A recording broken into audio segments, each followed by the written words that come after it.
Migranti uzturējās tiešā valsts robežas līnijas tuvumā. Diezgan agresija nekāda nebija novērota, bet bija atsevišķi izsaucieni, izteikumi attiecībā uz robežsardzes amatpersonām, kas novēroja situāciju.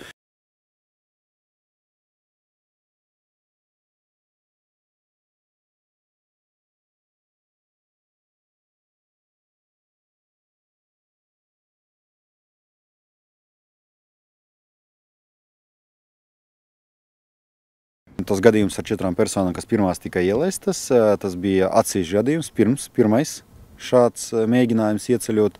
Intervijas laikā ar viņiem arī noskaidrojās, ka pastāv riski pulcēšanās grupu, kā tādu diezgan lielas grupas, un viņi var ierasties organizēti.